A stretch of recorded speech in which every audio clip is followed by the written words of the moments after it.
Je voudrais à mon tour remercier les organisateurs de ce forum.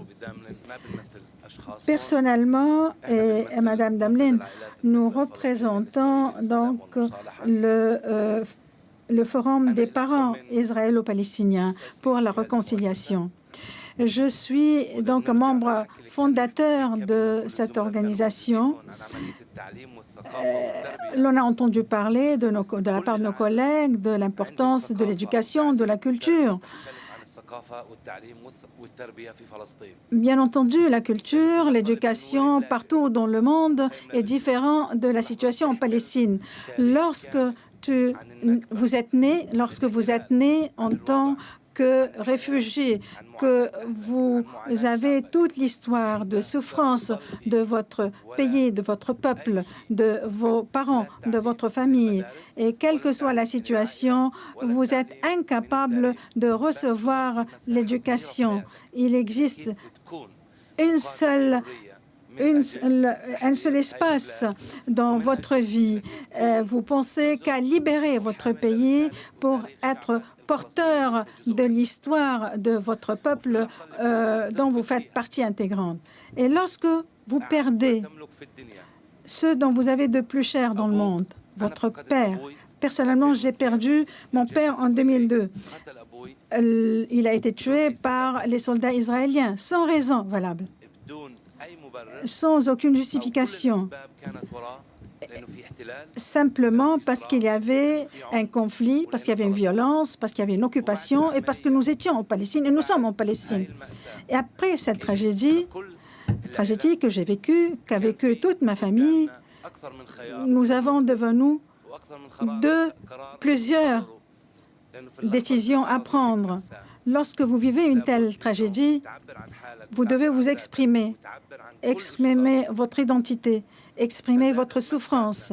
Notre tragédie en tant que famille s'est prolongée par la perte du père de la famille et il m'a fallu très longtemps pour reprendre la vie normale. Je peux vous dire qu'il n'y a rien de normal qui continue. Après une telle tragédie, nous ne pouvons pas revenir à la vie normale. L'espoir de la vie donc a été perdu et lorsqu'on vit une telle tragédie, la vie normale n'existe plus. Depuis 8 à 9 ans, je me suis consacrée à cette mission portée par le cercle de la famille. Ce cercle de la famille que nous avons fondé sur notre foi de la justice, de notre cause palestinienne, de notre cause en tant qu'êtres humains qui veulent vivre, qui aiment la vie, et plus simplement des êtres humains qui veulent essayer d'avoir ou de construire un avenir meilleur pour les nouvelles générations.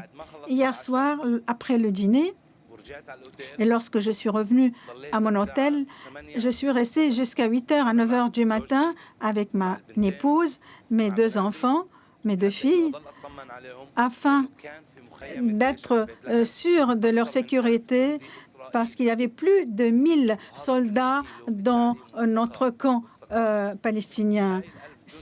1000 soldats étaient dans le camp de Jessa et constituaient une fabrique de haine, de tragédie, de souffrance. Hier aussi, mais et filles vont être une partie de cette génération. Ils vont vivre exactement la même chose que j'ai vécu moi-même lorsque j'étais enfant. Ceci donc se reproduit et se reflète sur l'éducation et sur la culture.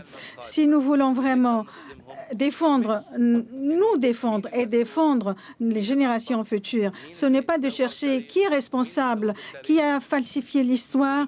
La seule chose que nous pouvons faire, c'est que chacun de nous doit assumer sa responsabilité, être à la hauteur de la responsabilité et doit faire partie de la solution et non pas du problème. L'Europe en particulier doit se réconcilier avec la colonisation et avec ce que l'Europe a commis comme erreur, même pour le peuple palestinien. Je vous remercie de votre attention. Merci à nouveau. Je crois